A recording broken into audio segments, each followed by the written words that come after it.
This video gives a brief explanation of organisational design and some key points about organisational structure.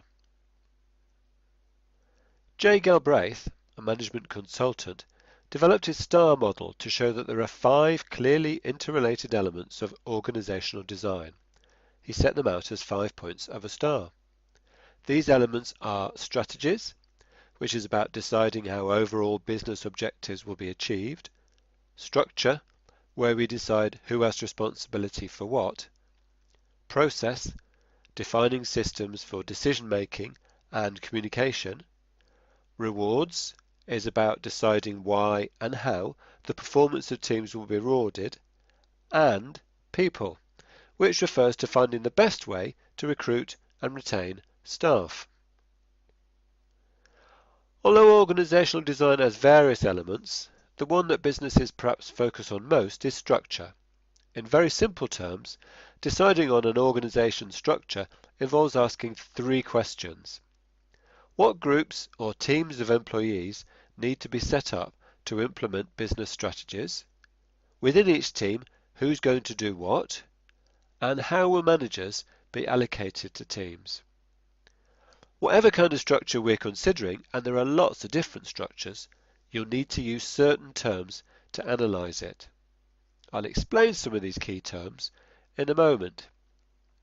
Before I do that, pause the video and have a quick look at this organisation chart showing the organisational structure of a fictional business. I'll use this simple example as I go along. John Weston is the managing director of a small painting and decorating company in London. He started this business with 2 employees about 10 years ago. Today he employs about 25 people. The company has a geographical structure, North, South and West London, with 3 branch managers, each in charge of a team of 6 to 8 painters. Authority is the right to make decisions in relation to something. Responsibility is about being held accountable for what happens. As managing director of the company, John and his fellow company directors, John's wife and his son, who is an accountant, have overall authority and responsibility for the management of the business.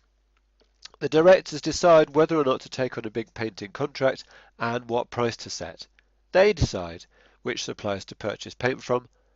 They decide when they can justify taking on extra employees.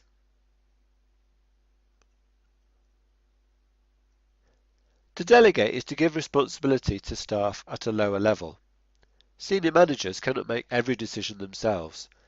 In the case of Weston Limited, only John is a full-time director. A few years ago, when the company got to a certain size, it was clear that John needed some help. He employed 3 branch managers and passed some of his authority and responsibility to them. He delegated to these branch managers. They decide how many painters will be sent to a particular job, regularly check progress with that job, monitor how well a job is being done, and order supplies as needed. If a painter has a problem, he will raise it with the branch manager. Although John meets regularly with these managers, he is able to spend time growing the business.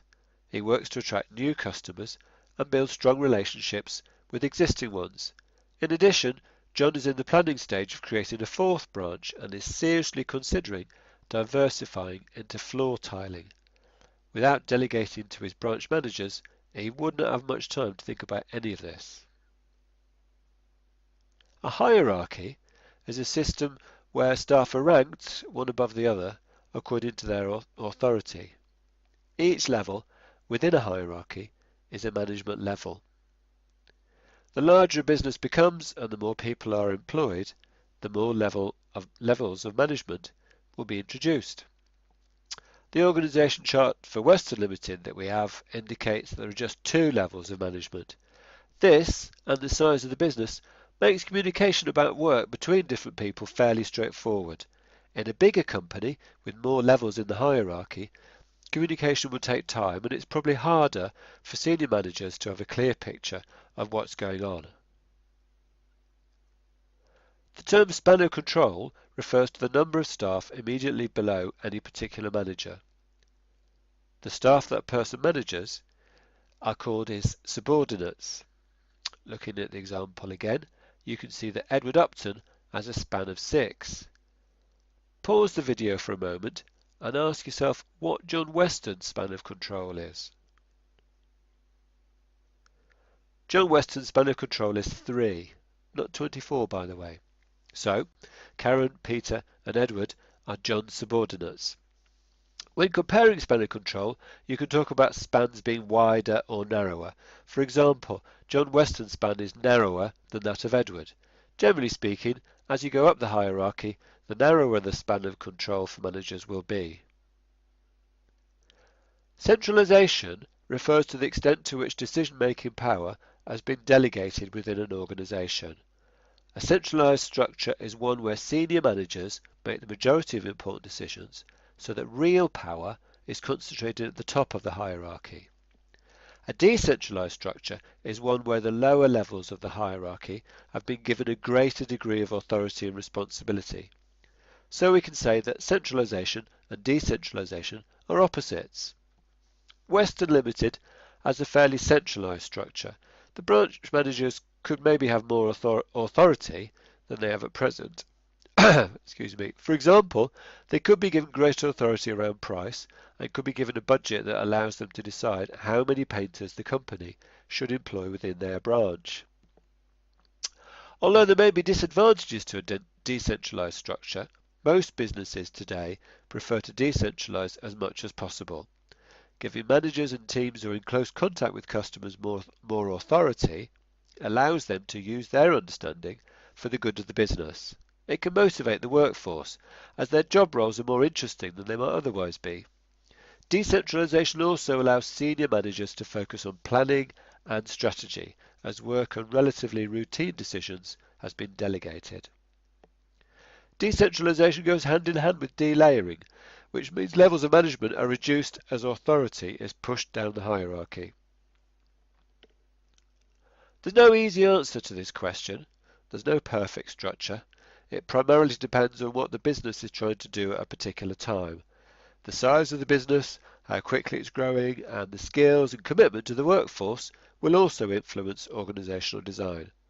One thing's for sure though, as a business faces change, whether it's in consumer demand, competition or technology, sooner or later the organisation structure will need to be changed as well.